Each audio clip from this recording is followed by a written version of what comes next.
You R only mine লেখিকা তাজনূর পর্ব ২৬। Paris বিশ্বব্যাপী ভালোবাসার শহর।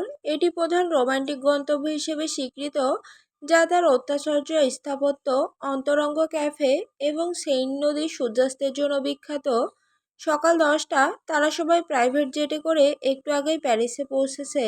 ল্যান্ড করার পর সর্বপ্রথম তারা আইফেল টাওয়ার দেখতে চেয়েছে, তাই আশ্বিন, আহাদ তাদের সহধর্মিণীরা সহ এসেছে। মারোয়ার এক্সাইটমেন্টে হাত ঘামছে। কাছ থেকে এটা দেখতে পারবে এই জন্মে ভাবেনি সে।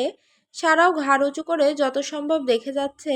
এত সুন্দর, এতদিন শুধু ক্যালেন্ডারের পাতাতেই দেখে গেছে। হোটেলে চেক ইন করার পর আরও এক দফা ওরা বিস্মিত হলো। এটা যেন হোটেল রুম নয়, গোটা একটা ফ্ল্যাট। মারোয়া ঘুরে ঘুরে পুরোটা দেখছিল। এরপর বারান্দার দিকে চোখ যেতেই সে দৌড়ে গেল। এখান থেকেও আইফেল টাওয়ার দেখা যায়। সে আশ্বিনকে ডেকে বলল, আশ্বিন, মারোয়াকে এত খুশি আগে কখনো দেখেনি। কত যে প্রাণোচ্ছল দেখাচ্ছে। সে পেছন থেকে আলতো করে জড়িয়ে ধরে মারোয়ার কাঁধে থুতনি ঠেকিয়ে বলল, কি বেগম সাহেবা, আইফেল টাওয়ার এত পছন্দ, স্বামীর চেয়েও বেশি? মারোয়া আবেশে ওই শক্ত বুকে আরও লেগে আরাম করে বলল, আইফেল টাওয়ার, প্যারিস, বালি, এই রুম, এই বারান্দা, আকাশ বাতাস, খাবার এত সুন্দর লাগছে কারণ আমার একটা আশ্বিন আনোয়ার আছে। এই পুরুষটা পুরোটাই আমার, যাকে পৃথিবীর সর্বোচ্চ সুখ এনে দিতে মন চায়। তাকে কিভাবে অপছন্দ করি? আমি আমার ভাগ্যকে একই সাথে হিংসা ও ভালোবাসি, কারণ এই এক জীবনে আমি আশ্বিন আনোয়ারকে পেয়েছি। এই প্রশস্ত বুকটা পুরোটাই আমার ব্যক্তিগত আইফেল টাওয়ার, যার সামনে ওই লম্বা আইফেল টাওয়ারটা কিছুই না। তীব্র মন ভালো করা বাক্যগুলোতে আশ্বিনের হৃদয় শীতল হলো। এরপর সে মারোয়ার মুখ উঁচু করে ওই ঠোঁট নিজের আয়ত্তে নিয়ে নিল। পেছনে ওই আইফেল টাওয়ারটা বোধহয় সাক্ষী হিসেবে রইল। সারা খোলা আকাশ খুব পছন্দের, এই জন্য আহাদ এমন এই বড় বারান্দাওয়ালা সুইটটা নিল। ওই যে ওই দেখো, বড় বারান্দা পেয়ে স্বামীকে ভুলে গেছে। আহাদ পেছনে গলা খাকারি দিয়ে বলল, মানলাম আকাশ সুন্দর আর আমি কালো, তাই বলে মুখের উপর ইগনোর করবে পুতুল বউ? সারার ধ্যান ভাঙল। সে আহাদের দিকে ফিরে এক পা দুপা করে এগিয়ে ওই সরু গলাটা জড়িয়ে ধরল। পরপর আহাদের অ্যাডামস অ্যাপেলে চুমু খেতে খেতে বলল, মানলাম আমার স্বামী হালকা কালো কালার, তাই বলে আপনার কোনো অধিকার নেই আমার স্বামীকে বারবার কালো বলার। He is so hot and handsome, you don't know. Ahad চওড়া হাসলো। এতদিন চোখে চোখে না তাকানো মেয়েটা যে এত তাড়াতাড়ি তাকে আপন করে নিবে সে ভাবেনি। সারা ফের আহাদের বুকে হাত দিয়ে বলল, এই আইফেল টাওয়ারটাকে ঠিকমতো দেখতে দিলে প্রমিস করছি অন্য কোনো আইফেল টাওয়ারকে দেখব না। বলতে বলতে আহাদের শার্টের সব বোতাম খুলে ফেলল। আহাদ বলল, আমার অ্যাডামস অ্যাপেল তোমার খুব পছন্দ বউ? সারা চুমু খেতে খেতে বলল, খুব। আহাদ বলল, তুমি সুস্থ হয়েছ বউ? সারা বলল, একদম পুরোপুরি। ব্যাস, আহাদ আর সময় নষ্ট করলো না। ওই ছোট্ট শরীরটাকে কোলে তুলে রুমের দিকে অগ্রসর হলো। জুবিন কান্না জুড়ে দিয়েছে, কারণ তার কুকি বিস্কুট ভেঙে গেছে। মারাও হাত পা ছড়িয়ে কাঁদতে মন চাচ্ছে। খেলতে খেলতে বিস্কিটটা ভেঙে গেছে। এখন জুবিন বলছে ওটাই জোড়া লাগাতে হবে, অন্য কোনো বিস্কিট সে নিবে না। মারোয়ার মন চাচ্ছে একটা ধমক দিতে, কিন্তু আশ্বিন আছে বলে। লোকটা ইম্পর্ট্যান্ট কলে আছে। মারাও দুধ খাওয়াতে চাইলো, মাথায় হাত বুলিয়ে দিল।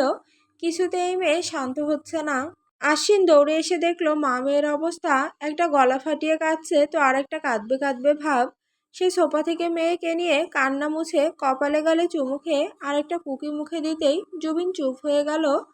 মারও চোখ বড় বড় করে দেখলো, বলল, কি নটাঙ্কি মেয়ে, আমি কুকি দিয়েছিলাম নেয়নি, আর এখন বাপের চুমু খেয়ে শান্ত। আশ্বিন হেসে চোখ টিপে বলল, বুঝলে, আমার চুমুতে রিল্যাক্সিং একটা ব্যাপার আছে, খেলে মা মেয়ে একদম কুল হয়ে যায়। মারাও বেশ লজ্জা পেল। রাতের বেলা ওরা আবার ঝলমলে আইফেল টাওয়ার দেখতে এলো একসাথে। এরপর সবাই মিলে খেলো, ঘুরলো। জুবিন একবার আহাদ সারার কাছে তো আর একবার তার মা বাবার কাছে পালা বদল করে পুরোটা সময় কাটিয়ে দিল। রুমে আসতে আশ্বিন জুবিনকে বেবি দোলনায় আস্তে করে শুয়ে কমফোর্টার দিল। মারোয়া মাত্র কানের দুল খুলেছে, আশ্বিন পেছন থেকে জাপটে ধরল। এরপর মারোয়ার কাঁধে চুমু খেতে খেতে ড্রেসের চেইন খুলে ফেলল। মারোয়া থেমে থেমে বলল, বিকালেই তো এত লাভলি মোমেন্টস হলো, এখন ঘুমিয়ে যাই চলুন। আশ্বিন বলল, নো ওয়ে, বিয়ের 1 মাসের বেশি শেষ, ঠিকমতো বউকে কাছেই পাইনি, এখন ঘুমানোর কোনো মানেই হয় না। স্বামী স্ত্রীর কাছে ঘুম হলো তৃতীয় ব্যক্তি, আর কোনো তৃতীয় ব্যক্তিকে আমাদের মাঝে ঢুকতে দেব না। মারোয়া বিড়বিড় করে বলল, তাই বলে একদিনে 5 বার? আশ্বিন মুচকি হেসে মারোয়াকে কাঁধে তুলে বিছানায় ফেললো। মারোয়ার মাথায় কিছু বাড়ি খেলো, সে ওটা নিতেই দেখলো হ্যান্ডকাপ। মারোয়া হতবাক হয়ে বলল, এটা এখানে কেন? এটা দিয়ে তো পুলিশ চোর ধরে। আশ্বিনও অবাক চোখে চাইলো, আসলেই তো। পরে মাথায় কিছু আসতেই হেসে মারোয়াকে বলল, বুঝলে বউ, আমাদের দুজনেরই একটু একটু হলিউড মুভি দেখা উচিত। তবে এটা দিয়ে আমাদের কোনো কাজ নেই। বলে ওটা পাশের ড্রয়ারে রেখে দিল। এরপর মারোয়ার কপালে চুমু দিয়ে বলল, আমার ভীষণ যত্নের বাধ্যগত বউ। এরপর দুজনে হারিয়ে গেল দুজনের মাঝে। সারা ফ্রেশ হয়ে বেরিয়ে দেখে আহাদ টি শার্ট পরছে। সে দৌড়ে আহাদের থেকে টি শার্ট নিয়ে ছুঁড়ে ফেললো। আহাদ হেসে দিল। এরপর ছোট্ট মুখটাতে চুমুতে চুমুতে ভরিয়ে দিল। এরপর বলল, দুষ্টু হয়ে যাচ্ছ ছোট্ট বউ। সারা হেসে হাতে থাকা হ্যান্ডকাপটা দেখালো। আহাদ চোখ বড় বড় করে ফেললো। বলল, তুমি এটাও চেনো? সারা হেসে মাথা উপর নিচ করলো। বলল, মারো আপন বন্দি দশার বড় হলেও আমি তো হইনি। বলে আহাদের এক হাত বেঁধে দিল। আহাদ ফের চোখ বড় বড় করে বলল, এটা উল্টোভাবে ব্যবহার হয় জানতাম না তো। আমার মনে হয় এটা আমার নয়, তোমার হাতে থাকা উচিত। সারাও আহাদের মতো চোখ বড় বড় করে নাটকীয় ভঙ্গিতে বলল, আপনি কেমনে জানেন এটাতে কার হাত থাকা উচিত? আপনার মনে এত ইটিস পিটিস বুঝিনি। আহাদ দুষ্টু হেসে দুই হাতের বন্ধনীতে সারাকে নিয়ে বলল, তুমি যেভাবে জানো আমিও ওভাবেই জানি। সারাও দুই হাতে স্বামীর গলা জড়িয়ে আবেশিত গলায় বলল, আমি কিভাবে জানি? আহাদ বেডের দিকে এগোতে এগোতে বলল, চলো প্র্যাকটিক্যালি বুঝিয়ে দিচ্ছি। ড্রয়িং রুমে বড় সিংহাসনে ওয়াইন হাতে রিদম বসে আছে। সামনে বড় ফ্রেমে মারোয়ার ছবিটির দিকে নয়ন এসে বলল, বস, সুফি আনোয়ার কি এতদিনেও জানতে পারিনি যে আশ্বিন আনোয়ার ওর ছেলে? হৃদমের ঠোঁটে কুটিল হাসি। সে দুই পা সামনে টেবিলে তুলে বলল, চল নয়ন, তোকে একটা প্রেম কাহিনী শোনাই। এক শহরে একটা ছেলে ছিল। ভালোই পরিবারের ছেলে ছিল। তার মা আর বোন নিয়ে চলছিল, বাবা নেই। হঠাৎ কারেন্টের শক খেয়ে মা পৃথিবী থেকে চলে গেল। ছোট বোন নিয়ে ছেলেটা মাঝ রাস্তায় এলো। খাবার নেই, কাজ নেই, ঘরবাড়ি নেই। এরপর একদিন ছেলেটাকে এলাকার ছোকরারা পেটাতে শুরু করলে একটা মেয়ে এসে তাকে বাঁচায় এবং ওই মেয়ের পরিবার ছেলেটাকেও তার বোনকে আশ্রয় দেয়। এরপর থেকেই মেয়েটা তাকে দেখে রাখতো, পড়াতো, ছোট ভাইয়ের নজরে দেখতো। মেয়েটা ছিল ছেলেটার থেকে 4 বছরের বড়, কিন্তু ছেলেটা মেয়েটাকে বোনের নজরে দেখতো না। এভাবে ওরা দুজন বড় হলে মেয়েটার একের পর এক বিয়ের সম্বন্ধ ছেলেটা ভেস্তে দেয়।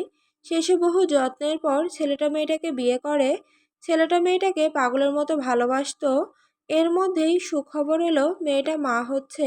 তারা দুজনেই খুব খুশি। এরপর ওই দিন এলো যেদিন মেয়েটা সন্তান জন্ম দিল, তবে নিজে পৃথিবী ছেড়ে চলে গেল। এত বড় শোক ছেলেটা নিতে পারল না। নিজের ছেলেকে শত্রু মনে করলো বউ হারানোর কষ্টে। এরপর থেকে ছেলেটা ঘর সংসার ফেলে মাদকাসক্ত হয়ে পড়ে। বহু বছর পর আস্তে আস্তে ঠিক হয়ে এই কালো ব্যবসায় আসে। বলতো নয়ন, ছেলেটাকে তুই কেমনে জানবি? আমি বলছি, ছেলেটা ছিল সুফি আনোয়ার আর মেয়েটা ছিল আরিয়ানা, এবং তাদের সন্তানের নাম হলো আশ্বিন আনোয়ার। যাকে সুফি আনোয়ার জন্ম থেকে দেখতে পারে না, সে যদি জানে তার আরিয়ানা, যার কারণে পৃথিবী থেকে চলে গেছে, সে কি আশ্বিন আনোয়ারকে বাঁচিয়ে রাখবে?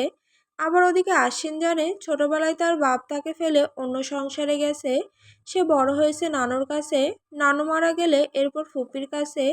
সে বাপকে কি ছেড়ে দিবে, যার জন্য তার জীবন এত বরবাদ হয়েছে? নয়ন ভার্ত গলায় বলল, বস, আপনি কি করতে চাচ্ছেন? হৃদম বেশ আমোদে গলা ভিজিয়ে বলল, কিছু না, জাস্ট দুটো আগুনের ফুলকিদের একজন আরেকজনের সামনে আসল পরিচয়ে আনতে চাচ্ছি, যাতে সাপ ও লাঠি একসাথে শেষ হয়ে যাক আর রাজত্ব আমার হাতে আসুক। একটা সকাল গিয়ে রাত হয়, এরপরে নতুন দিনের সূচনা। এভাবে আশ্বিন মারোয়ার বিয়ে 4 মাস পার হলো। আর 2 মাস পরেই আরিয়ানার 2 বছর পূর্ণ হবে। সময় কত দ্রুত চলে যায়। একটা সময় যে প্রাণটাকে হৃদমের অংশ ভেবে মারোয়া জান প্রাণ দিয়ে ঘৃণা করত, আজ নিজের অংশ ভেবে তার চেয়ে দ্বিগুণ ভালোবাসে। 10 মাস সে পেটে রেখেছে। শারীরিক মানসিক কষ্টের মাঝে সে গেছে, তাই এখন শুধু মারোয়ার হক। সে এখন মারোয়ার, আশ্বিনের মেয়ে আরিয়ানা, যে বাপ ছাড়া কিছু বোঝে না। আর আরিয়ানা নয়, মারোয়াও যে আশ্বিন ছাড়া একদণ্ড শান্তি লাগে না। মারোয়া দিন দিন লোকটার প্রতি আরো দুর্বল হচ্ছে। এই সংসারটা একদম তার, যা একসময় আশ্বিন তার হাতে তুলে দিয়েছিল। কোথায় কোন পর্দা লাগানো হবে, সকাল থেকে রাতের খাবার কি হবে, সঙ্গে এই বাড়ির কর্তার ওপরও মারোয়ার একচ্ছত্র আধিপত্য বিস্তার করে। সে পেছনে ফিরে দেখলে ওসব কষ্ট এখন গায়ে মাখে না। অতীত মনে রেখে কী লাভ, যার বর্তমান ও ভবিষ্যৎ শুধু আশ্বিন আনোয়ার। সে একসময় ঠিকমতো খেতে পেত না, আর এখন কোনো অভাবই নেই। যখন যা মন চায় চোখের সামনে চলে আসে।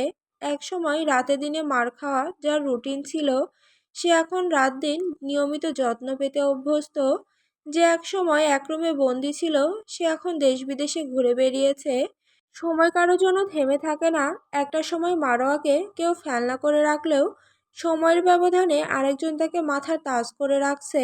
সে একবেলা দেরি করে খেলে মুখের সামনে লোকমা তুলে খাওয়ানোর মানুষ পেয়েছে, তার সন্তানের জন্য যোগ্য পিতা পেয়েছে। আর কি চাই এই এক জীবনে? এসব ভাবতে ভাবতে মারোয়ার হঠাৎ খুব বমি পেল। সে দৌড়ে ওয়াশরুমে গেল। হড়বড় করে বমি করে শরীর ছেড়ে দিল।